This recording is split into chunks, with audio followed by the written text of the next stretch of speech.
said I catch him say in Kunya about Sorim. A finger and what you man kase pa ti ebetoso my mom pie rather pa ya was sick send so why ya dom de dia che kasa che my Ghana no my Ghana nyina hu Yesu na sem imfa mobra ya was so tie we Yesu de ni amen amen entino ene de be ho dwuma na kase no eye Sabbath usi de Sabbath ya na se kire twi ne de homeda Humida and a Humida. It's Yanum Ganafo, the Abba, in Sorima in Kumia Cassia, Jumano, say I'm we're bonnet, nothing Zulu do so I can't was someone. Now, as Lanka says, you know, the Lippy Bray, a dinner for computer so I'm a empress a hodra, I'm the uncle for tightening Adina, my ye flow. I'm a say, this work a Siena a day, a platform, who ye, and the Yamiasi. Nti adea maniji abanyami fie ama Yesu kwaje a ode aba man na ya yenton na ya dom ya nyame de aman no aye dwuma ma yese ni pancheche na hombo ne cheche ni nyina ede ewotiri fom na ene ba ko a ya no suso no e pegya wasori mu a nipa nyante ase kese pa so mu no e Sabbath e homeda ya se ni hu se ne nipa bebre se o mayenkoa nkwa man ne se otim se Sabbath no akoye nyamesom ahum ti that's up Saturday no nipa na back to my transfer da ho saa ma tezo otim se diano kra on kanese ewa diano kra kanese kra asem etino yano de ebe se ne no ye call tracing hwati John 5:39 yesu say oh mo hwe tracing no so sasa na ere edi ho adanse so etino asmafo nyuma eti edubako 17:11 no o se biri ofo no me dey omo ye sasa Paul kasema omo gada sem nyina no makohwe bible mo se ne Paul kan no majedi so ka fo ne no mo ye sa omo ya no ne Paul bako ntimenya sa bi wonya ntokwa we nyema sori semna me kwa asem bi sam kwa ezi na me kwa dabi ye ka heaven o te me kan heaven asem ne be kan ha itino asofo wo hasa mo boy ebe ka be 10 minutes na 15 minutes e be bie full na tum na fe no question na contribution bia no aka na ntimi wie nesu ke be sa beto aso itino na pese kinka nsem wo bible mu na fe ka bom na fe bie kwa amafo bisa questions na contribution ba so for team in senifa so na friend so for ataboatin ena the onfifi so friend so for osekwabla ena the otoso so a friend so for kwatin yeboa Tomo asa omba boya me nyina ya dwene nyame asem abom to so ka ho bi ye nyina na ebedwen na ye nyina ehu nyame kwan ba kopa John 14:6 yesu so no kwan no kwan kra ne kwan yo yanom Sabbath ya ye ka wasem yi se ka Sabbath kra o ba mu a esase wo he ya sisi na ye pija Sabbath e de abeto epono so a ye be pese mu so for se kobra se ka Sabbath no a eno no ho na edikai bo Sabbath din so o twese mu na edienti ana Yakobon weka asasem no pacho kasa Sabbath ya start with Genesis itibako kimbako yele eko emra Yakobon obo abodi nyina wie bibie no Bible say abeto so so na de o rest here no temo ene ya homeda nti samra no Onyankopon na ka kire nsomwe ne omuni homeda because Onyankopon na ere ehete wo ena eno ye emra apam dada na Yesu ye de enyam egu ye no nti ene ye de ba spiritual meaning e kire se Yesu Kristo no one de Sabbath eti na o peso kire se nyame akoma mu no na se nyame ewo humi ewo na kuma mo peso mani pe hu ana wo ba mfonini no edadi ana because ka be se na Yesu maye so fota na Yesu maye na yede na nyame timi ponti sa de no se de so for se kan se samfonini na refer Christ no tenaje Yakobon mu no na wo bibi wonu mu se Yesu a ode ne benti ana na bibi wo mu se ode Yesu ode ne ba se o hwe Genesis chapter 2 no verse 1 to 3 no so nyame so woyen dwuma nyina wie no homen de to sonson se lo kai so wote mo no ti nyame wo de timu pon se na emfunyina o chire Yesu Kristo ere e kwan e ba ti se lo busa me no ti sa pepepe na tie ti Bible say Yesu mu na ere ye nya home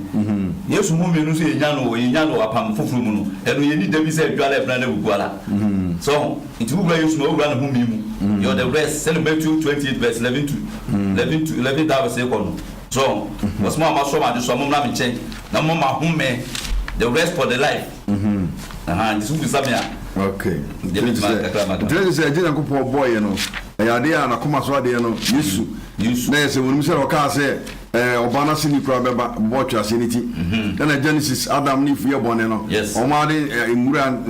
kata o mo nyame na kuma boa e de aboa no ma no kata o no Yesu foni te Bible so gwa mo ku no asana o se wi asase te no se na se jina ko po wo sa mfoni nyina woni mu e na wo de hu pictures e ji chechere ne a o se pomla dem ko mi se Yesu beba sofo kwati ye boa na ye ka se Exodus 20 no nyame de 10 commandments ahu e de ma Israel ya ye hu se Sabbath ni wum ya Sabbath o kan kase pa wum so o kan kase pa wum ma me kan kra na de o kan kase wum na me se hu de ntina me kan kase pa wum pa o sa kwa so na Exodus 20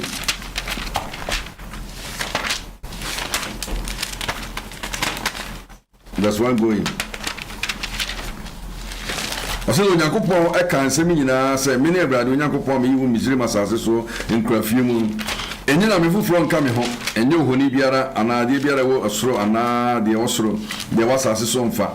na nsium asase so nsaso biara mfa nkoto na nsore wo we don bumbra 8 no tam nti ose kai homeda na ye no konkron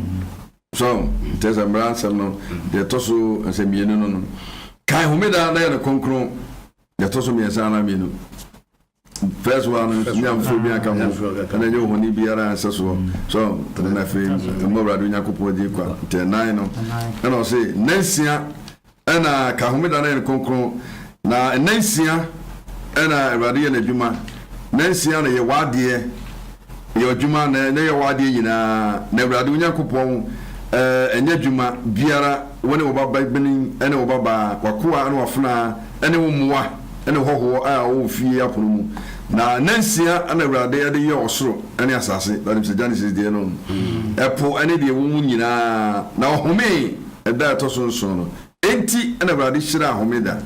na oya na konkron tieni o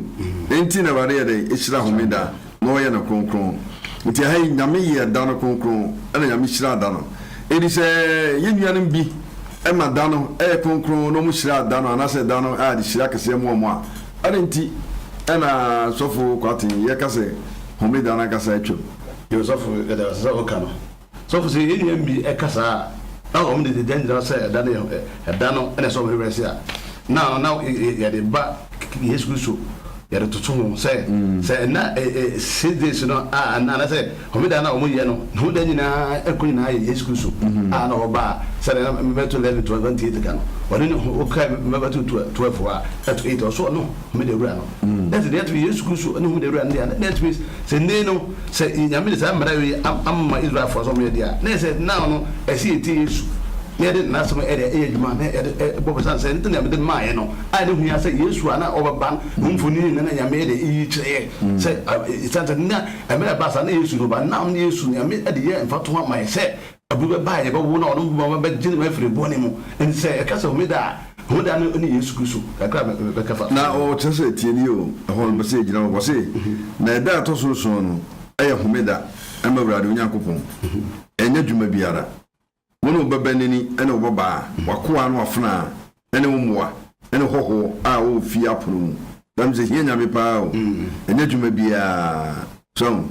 na nansia na Awurade de ye osoro ne asase ne de ewu nyina no home na dato sonso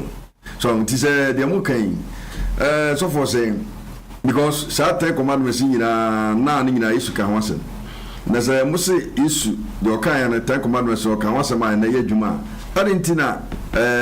homeda ne de mo yifiri mu pacho medase na me chira ya me de pra ane se homeda no a ye ye fu no ne nyinaa appointed to Jesus Christ. Okay. Enti Yesu no, enti o se ne ehia Onyankopɔn. Ɛne sɛ obe nipa bɛgye Yesu Kristo yɛ dɛ edi. Enti Yesu Kristo ne de ɛna homeda. Ewura. Enti na Onyankopɔn ahia Onyankopɔn sɛ ɔsɛ ɛno de wɔte ho. Ɛsɛ obiara obe ɔhyira no, enti o penhyira unya ji Yesu Kristo dia eno na ye enhyira kase enti na nyame ho no ehike Nyankopɔn no se ni pa nyina ba ji Yesu Kristo no Matthew 12:7-8 o se Yesu ne homeda ye de ewura do ba ji Yesu dia no home afiri obi bani mu ene bibia mu enti Yesu so for say what be many was asem na say agi Nyankopɔn ade hia ne kase pa because ade obi boss no na ade hia pa ma no so okay 10 commandments say dey kan wasem ya eno nko a 59 na no the bar be 11 so yes I would say I don't know you know does say the next what you say nyame pese nipa adwene ba Yesu so na sisi ya mu say nnuan bebre o wa adwene ba eda Saturday ya anye Yesu so ya Saturday no ena o mu de o mu gina so say da no na nyame hyira da no no te ho so nti so fata enu si a be na obetimi abi o mani o mu hu say nye eda no pese na mo Jesus Christ be so ka bi kire o no hu so for me that say no obusa no o mo de enana yeso no ene o hwe tisusuma na wiase kura no asofo no bebre amanso ma bebre emfe ni ti ni yakoma nyina ye ya because ka na o mo ka no so ka na onu ka oni ba no go accident o wa ko fiase it bebre cheche o mo ma members no kire se mo ya so ma bebre akoffiase ya bebre ti ni o mo mfi o mo ya so o mo de homeda no akoye de akoye so apafufuru mu no ye mfa homeda enya so de ye so mo ani Kristo because onyame aka na se mu Jeremiah 31:7 enkom hye wo hyeto wo se emre de edurelu opema Judah som ani Israel man no ere apoma pamfoforo enti se ka na de no enti foforo no ye man Yesu Kristo enti Yesu Kristo no na no ne se no no hye na ere ye de ye adwuma enti do koye wa no se edwara ebrada ukuara se wo de koye som de a ndio wati because Yesu mu no in the rest of Jesus Christ no ye need that edwara you need that brada in the ukuara who were Yesu na jini di why say we are the rest of your life said Matthew 11:28 ka no so nti who say o mo de ayesom no e so mo ye de o mo yi sa de hwe ma me ka se mi wo Leviticus 25:1 that was say wo ye fu a mfie nsia no je to fu mfie nso e de e ye west ba busa say ene o mo ye nsa ene o mo ye ani ti o mo ye asase ni da ho ani ti o mo ja no mo yi no afiri to you know so you and them so you be a influence so you ready oh and you say this I am brother that dan ko gba foforo no you make sure say yes okay hold on na see so for say that we say so for attack no na see some funi ni nyina funi no aponda da twitwa ni ade nyina no obo so kire say na see nyina no Yesu funi na because all can say no say asasne so jato ho na fe ko sum dano nya djuma bia ne de kan ne ade nyina no say mo mbusa mo ponti kire say sa dano franfo ni nyina na Yesu abane de yensan enko ho bi mana acho kore Yesu on say de mi nyane kan ni nyina na kire Yesu Kristo on say okay yeah Galatians 4:4 o se emre wi eduye no Onyankopɔn mane ba wo na mramu ba chi ye ne ebe shemrase enti o se nyame tumu po se emre bi ba obesuma Jesus Christ amre ni yo the Christian age no enti se Yesu Kristo wona nyina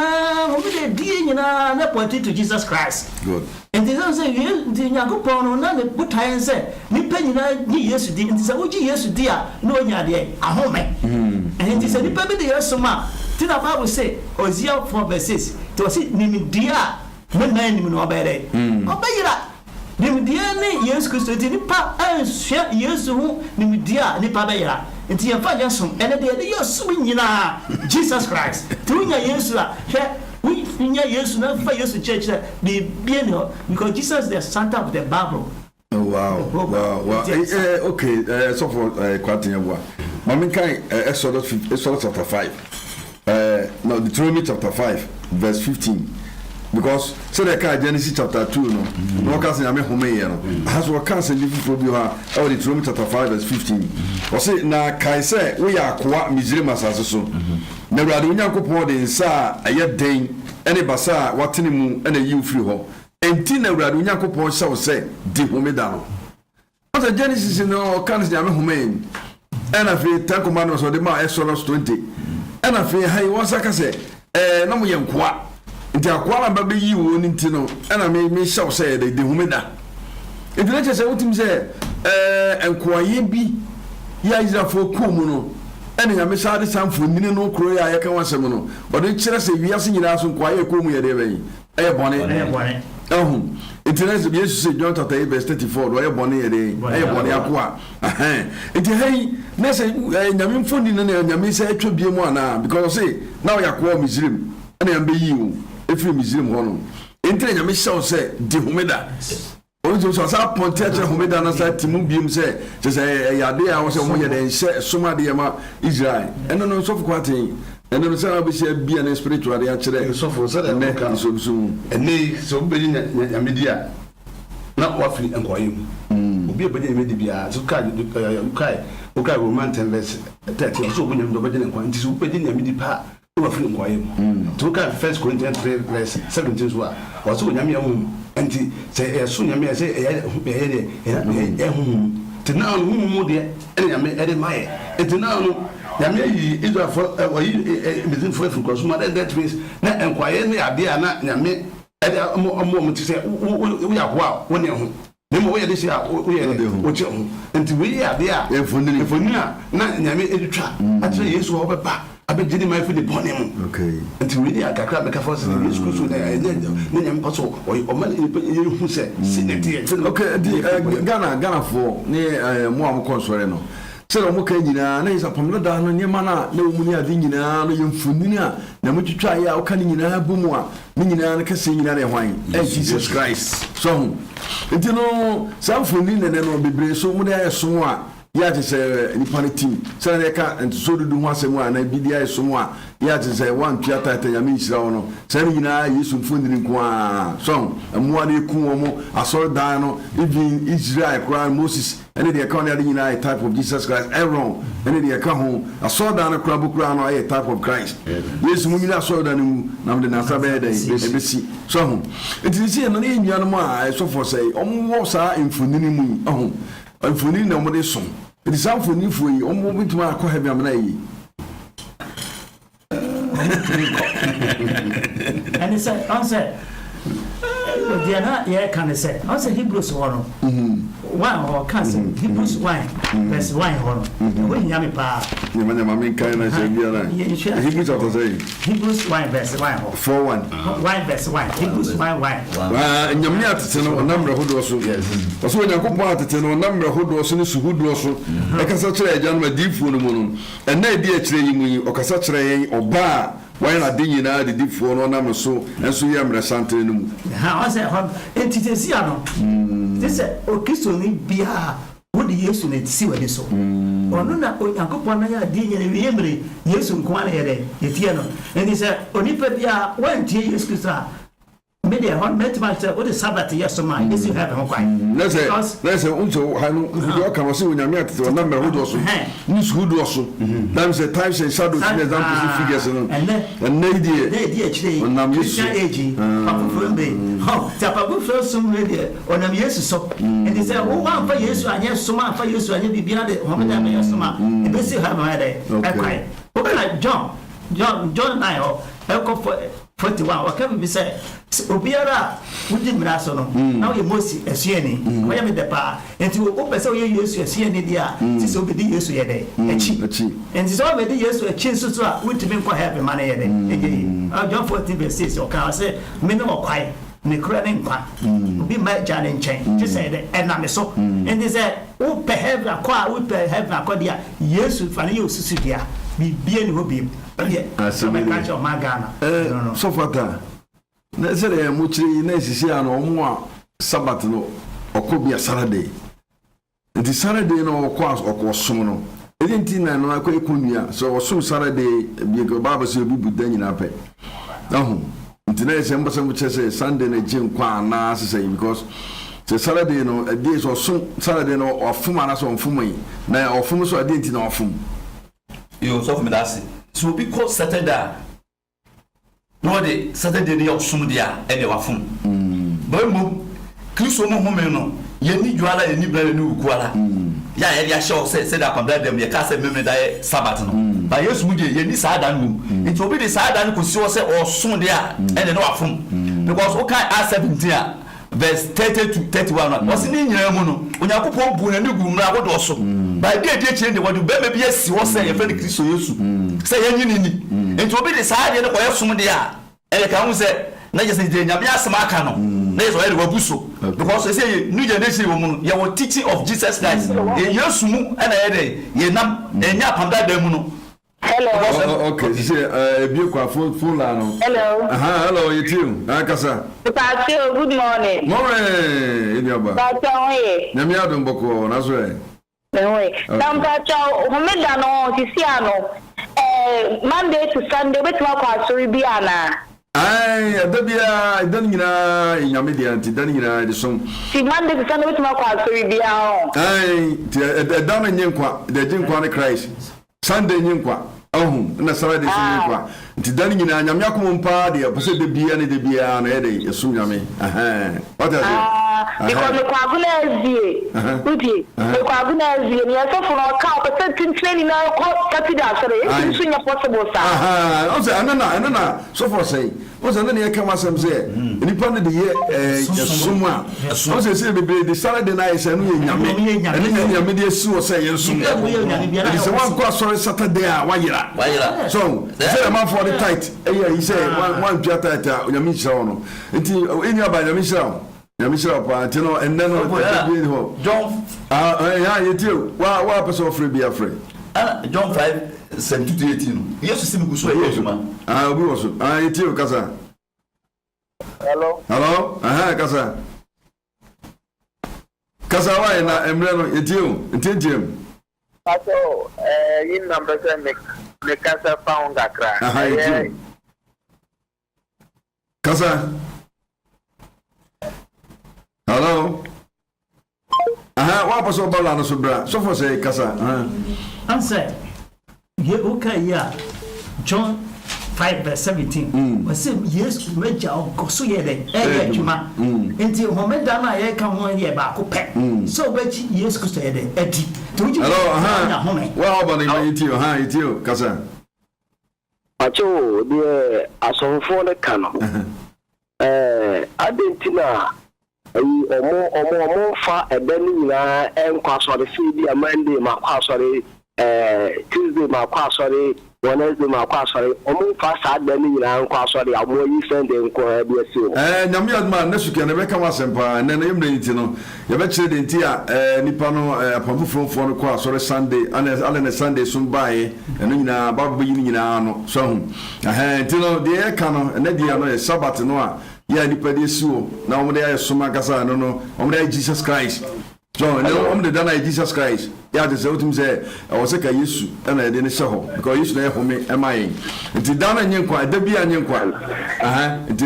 nyame adoma na suke be pension mu pa why to the fato mai na suke iti wa obaso no hello kasa eja me mama chen ya eja did you that's power when church hello yeti koso homeda asem homeda e wo ho Onyankopɔn chedi ampon kwame e wo da kronkron chese no akamfo kwase o chedi ampon kwame bible no ebudin homeda fo no omonsom da wu omonsom o chedi ampon kwame Yesu Kristo apamda da mu Yesu wechi asuafo ni nyina na omosom na meneda up to after 2000 years etwem uko Israel de Kristo so free by no a omosom na meneda Kristo so shall free na Israel and shall free Rome. People don't know history about person no women Kristo so copy Rome abosom so memu omo na what the sun worship your research or internet about sound worship. Then we are seeing now bosom sound worship. We are bosom on Sunday. I know that Christos some air church no Constantine. Go and read. No, daddy kaya yes sorry no. And then Saturday and Sunday. na a first day of the week. Na first of the week Sunday. First of the week. A first day of the week Sunday. And number 2, comedians no. Okay. But what you mean? Yes, sorry, you know. Friday. Yamre ni tino. Yami aduma. Next week na be kai de no kwa Saturday ni Sunday. I am on the church. Say time tino. Ma for be chire. Nti ya kase ya obefo mo time tino. Yami aduma next week. Na san frɛ. Yami shira. Wa ba so frɛ no frɛ na nti wa yamre no. Sofo de papa yi kan hu. Ɛno na bebre no akasa no. Omuti sa ne menechi. Yami ono bo no wiase no. Constantine de keka ho na de bia do cross Christmas bia no. Yami ni cross the Christmas. Yeah, one day. Yeah, what they celebrating the birthday. Etio. Good morning, me pacho ye from Accra. Kasa etio. Me pacho mo program on my no your manager ho papa. Papa manager ho say e adi Sunday na me kwaso enti me nya kwantie mu. And my manager ho pa TV and kasa ma ho say na me na de TV ba o asante mu abu papa me TV de enti mo so anu maso. Zenchira mo chire asofo mo baso. E ma mo yu so be yin fanti na bra fama ko bra fo yi bi na mo ba ho e ma ni to TV de makan TV fo ni na be bring me am tin kan ya ka tell so mo more time mo wana ma ya de papa isa se no program na mo de ba wona won fa fanti na bra fama ko bra fo ni emma no emma ma ni ti o TV ho